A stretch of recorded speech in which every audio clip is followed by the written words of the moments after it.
बिलाल साहब, आपका इसके ऊपर क्या जवाब है?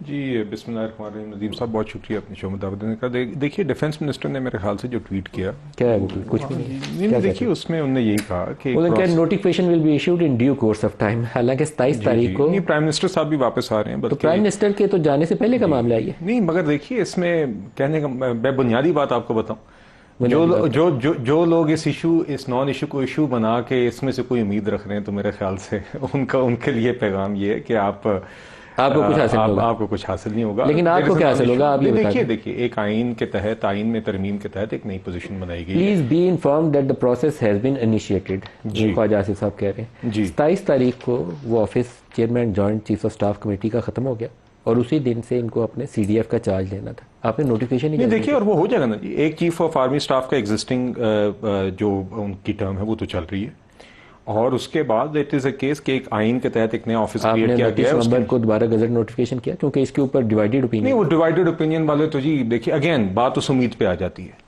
मैंने भी सुनी है जी, ये लोगों को शौक है ड्राइंग रूम में हर किस्म की बात करने का। आपको क्या शौक था? आप अपना नहीं बता रहे। माय पॉइंट इज कि कोई इशू वो नहीं है जो लोग समझ रहे हैं। वो इशू है क्या? वो नहीं, कोई इशू नहीं है। Exactly my point. ये एक मौजू ही नहीं है जिसको मौजू बनाने की कोशिश होती है। ये बात आपकी तो आइंदा दिनों के अंदर ये मौजू खत्म हो जाएगा, जिस तरह पहले उम्मीदों पर पानी फिरा। अल्लाह करे अभी केबली खत्म हो जाए। लेकिन आपका जवाब तसल्ली बख्श नहीं है, दुरुस्त नहीं है। नहीं देखिए बात ये है कि there is an existing person, field marshal Asim Munir साहब हैं। पिछले साल उनकी मिलिट्री सरबराही में हमने जंग जीती है। He is and remains, he was, is and remains the chief of army staff। आपने पार्लियामेंट के अंदर आपने कहा ना कि वो नेशनल हीरो हैं, तो वो तो आपने बहस समेट ली कि वो नेशनल हीरो हैं। लेकिन 29 नवंबर 2025 को जो पहला नोटिफिकेशन था 2022 वाला, उसकी मुद्दत पूरी हो जाती। फिर आपने लॉ अमेंड किया 2024 में, तो वो टर्म 2024 में 5 साल कर दिया। जी उसके लिए नया नोटिफिकेशन चाहिए या नहीं चाहिए? बिल्कुल नहीं चाहिए, मेरे नजदीक बिल्कुल जरूरत नहीं है। एयर चीफ की भी आपने देखा टर्म बड़ी थी, बल्कि वो एक्सटेंडेड टर्म ही चल रहे हैं। बिल्कुल नोटिफिकेशन को आपने एक्सटेंड कर दिया। नहीं देखिए, मगर मेरे ख्याल से कोई आपको नोटिफिकेशन की टू माय अंडरस्टैंडिंग जरूरत नहीं पड़ी।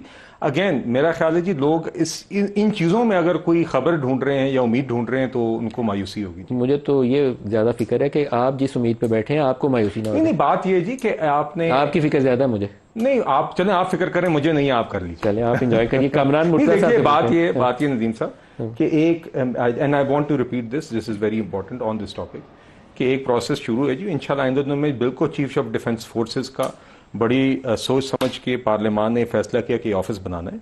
इसकी नोटिफिकेशन के हवाले से प्रोसेस चल रहा है, वो पूरा होगा। चीफ ऑफ आर्मी स्टाफ पहले भी एग्जिस्ट कर, नहीं डिफेंस मिनिस्टर ने वाज़ेह बयान दिया। अगर वो कहाँ चल रहा है, मैं समझने की खातिर कहाँ चल रहा है? हुकूमत में चलना है। 3 लाइनों पे एक सर्कुलर आना है आपका, वो किसी जॉइंट सेक्रेटरी का या तो वो आ जाएगा, किसी ऑफिसर का, सबको तसल्ली हो जाएगी। बिल्कुल ठीक है।